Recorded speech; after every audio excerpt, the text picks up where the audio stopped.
السلام عليكم، نتمنى تكونوا بخير وعلى خير وانتم كتشاهدوا الفيديو ديال هذا النهار.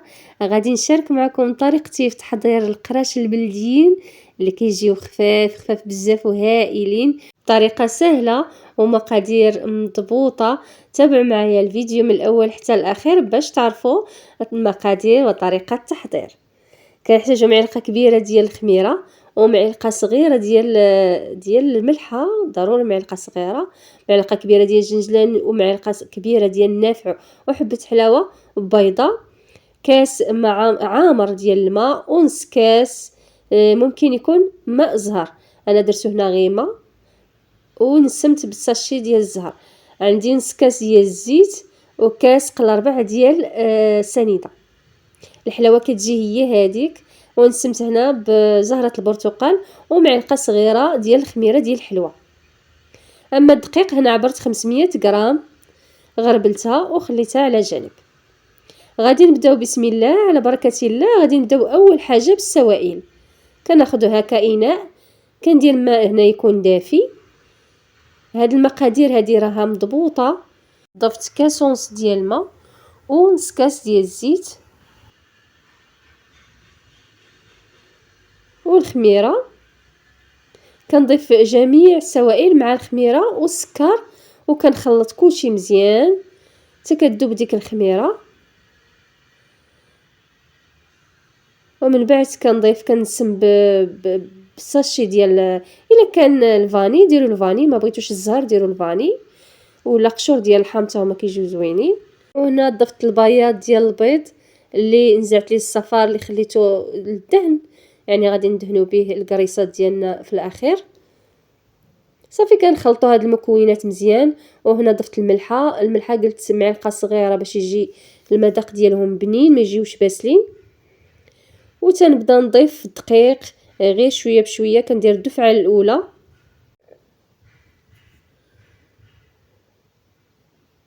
وكنضيف هذيك المعلقه الصغيره ديال الخميره الحلوه.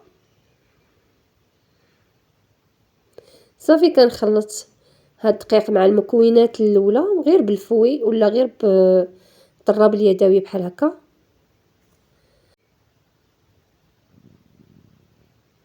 من بعد كنضيف الدفعه الثانيه ديال الدقيق من بعد ما كنحرك هاد المكونات مزيان حتى ما كيبقاوش متكورين عندنا، ما كيكونوش كوار ولا تكتلات.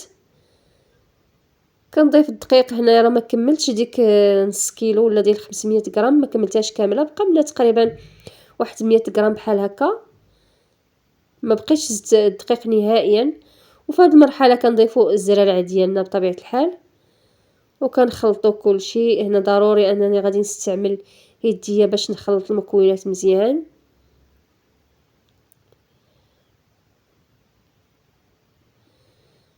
كندخلوا الدقيق كامل، وضروري العجينه خاصها تكون كتلصق.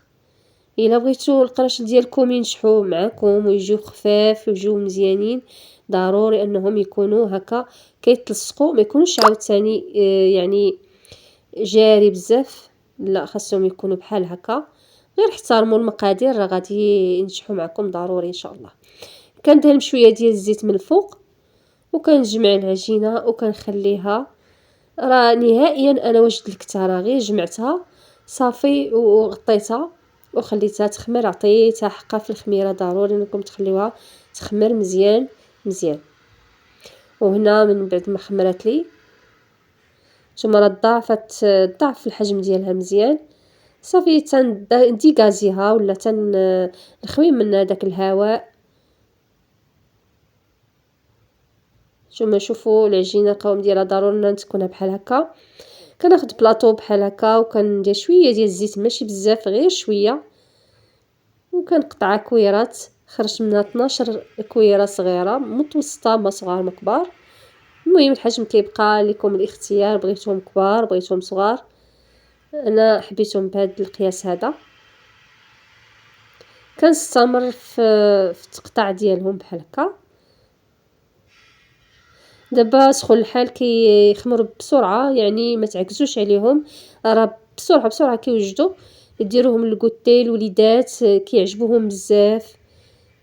جربوهم بهاد الطريقة إن شاء الله غادي يعجبوكم وغادي تعتمدوهم. كمية ماشي كتيرة، بسرعة كتغلبي عليها وبسرعة كتوجد وناجحة 100%. كنكوروهم مزيان وكنتأكدوا أنهم يعني الشكل ديالهم قادين. صافي من بعد كنكون في هاد الأثناء سخنت الفران، كنكون الفران سخون يعني شاعلة عليه. كناخد الصفيحة اللي كندير لها ورق ديال الزبدة ولا ممكن غير دهنيها بالزيت، وكناخد كل كويرة كنقرصها بهذا القياس اللي كتشوفوا، ما كنخليهمش مبومبيين بحال هكاك. كنقرصهم ضروري، كنقرصهم واحد شويه بحال هكا، وكنستمر حتى كنكمل الوحدات اللي عندي كاملين. نتوما شوفوا معايا الطريقه راها ساهله بزاف وناجحه، والطريقه معتمده يعني ماشي يعني ما فيهاش شك، ضروري انها غادي تنجح معاك. صافي كنخليهم في هاد الطاوه هذه حتى كيخمروا. هذه هي الكميه اللي تحصلت عليها، كنرصهم كاملين تقريبا بحال كنخليهم حتى كيخمروا.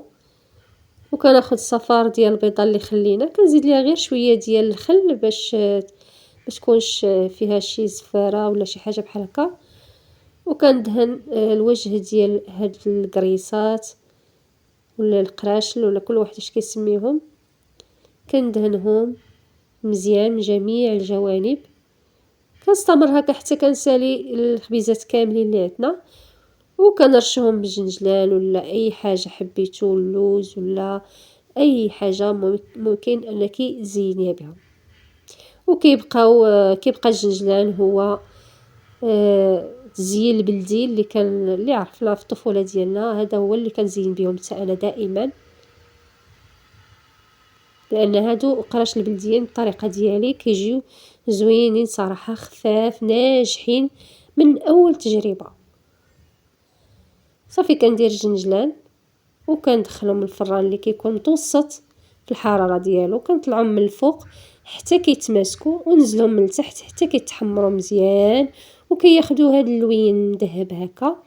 شوفوا معايا ما شاء الله كيجيو رائعين هائلين، هما كيتكلموا على نفسهم، ما يحتاجش انني نقول عليهم حتى شي حاجه.